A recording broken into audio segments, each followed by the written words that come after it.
Assalamualaikum warahmatullahi wabarakatuh. Semoga Ustadz selalu dirahmati Allah dengan segala keberkahan. Ustadz, Afwan, saya ingin bertanya bagaimana memantaskan hati untuk selalu istiqomah dalam mencari ridhonya Allah. Istiqamah dalam mencari ridhonya Allah. Bagaimana memantaskan hati untuk istiqamah mencari ridhonya Allah Subhanahu wa taala. 3 caranya. 1, memperbaiki niat.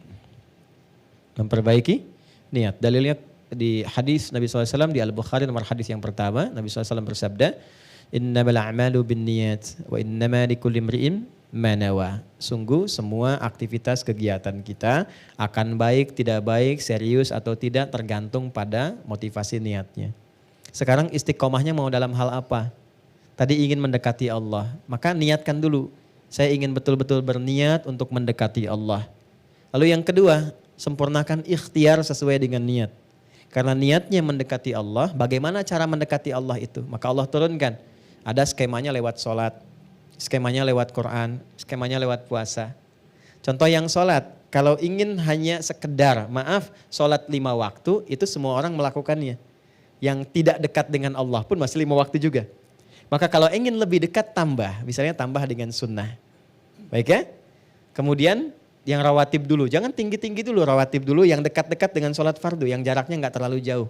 Misal subuh kan ada 2 rakaat kan sebelum subuh. Kemudian zuhur kan ada yang menyertainya ya, bisa 4 rakaat sebelum zuhur atau 2 rakaat dan 2 rakaat setelahnya.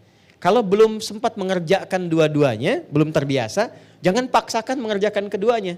Sehingga membebani kepada pikiran dan jiwa, nanti bosan nggak dikerjakan, karena setan itu cerdas. Ingat itu. Lakukan pilih satu dulu, qobliyahnya dulu misalnya. Setelah merasa nyaman, ba'diyahnya lagi. Step by step, sedikit demi sedikit. Setelah itu, coba dengan tahajud untuk mematangkan hati. Tahajud itu spesial. Kalau sudah bisa tahajud, istiqomah itu gampang sekali. Karena tahajud itu salah satu ruang dan jalan yang mendidik hati kita untuk tersentuh dengan kuat dan memotivasi diri untuk bisa konsisten dalam kebaikan. Itu tahajud. Ya, itu ada di Quran. Misalnya surah 73 ayat yang ke-6. Inna nasyi'atal laili hiya asyaddu wat'aw wa aqwamu qila. Kalau Anda bisa bangun malam, itu yang paling kuat memantapkan hati dan setiap yang diungkapkan itu menyentuh kepada jiwa. Beda curhat malam hari dengan siang hari itu lain. Anda doa malam dengan siang itu beda. Nah, tahajud itu jangan harus langsung kerjakan 11, 2, 3, ya terlalu banyak.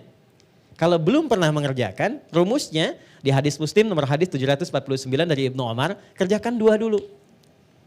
Ya, sholatul laili masna, 2 aja dulu. Dan 2 pun, 2 jangan pilih dulu yang panjang-panjang suratnya. Yang simpel dulu, yang kira-kira bisa kita pilih, yang nyaman kita baca. Suasana hati sedang cool, ya pilih yang cool-cool. Ya, qul a'udzu birabbil falaq, qul a'udzu birabbin nas gitu kan. Lalu witir 1 rakaat, qul huwallahu ahad, lengkap kan? 3 ya. Dan bangunnya jangan terlalu malam, pepetkan ke subuh.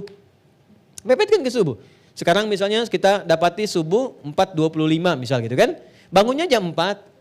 Jangan terlalu jam 3 dulu. Ntar bangun jam 3, sholat tahajud 11 rakaat, subuhnya jam 7. Tidur lagi gitu kan. Ya pepetin dulu ke subuh supaya beban ringan kita dapati, dekat ke sholat fardu, nggak nunggu lama. Setelah nikmat itu baru tambah lagi 4 rakaat.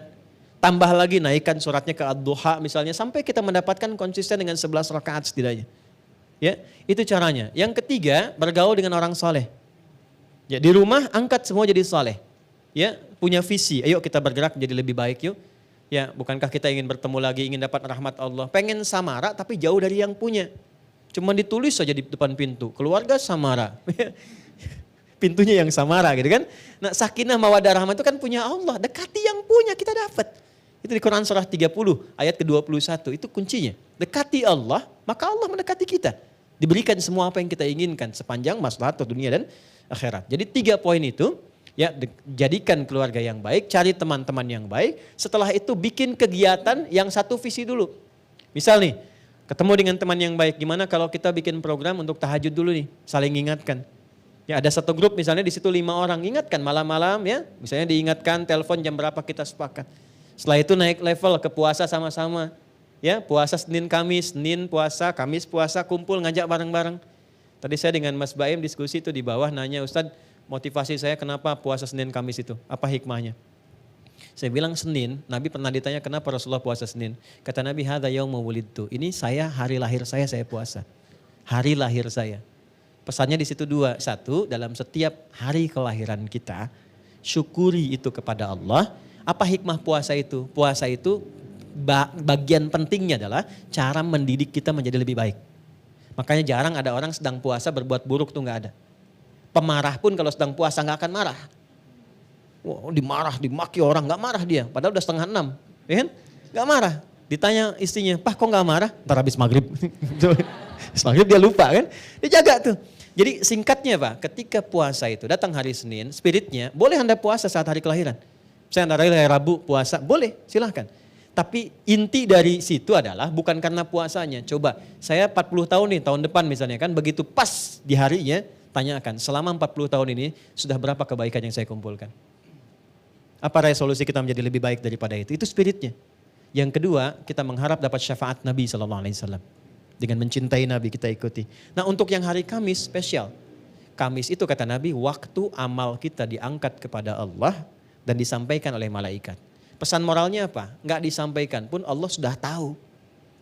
Tapi kenapa ada redaksi seperti itu? Untuk menunjukkan bahwa setiap amal kita dicatat. Maka berusahalah menjadi baik. Maka bagaimana cara menjadi baiknya? Jangan baik personal.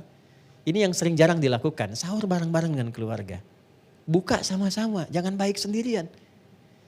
Kalau kita urutkan dengan pertanyaan-pertanyaan tadi, kenapa kalau saat berbuka kita tidak undang? Walaupun puasa sunnah, berbukalah dengan ayah mertua, ibu mertua.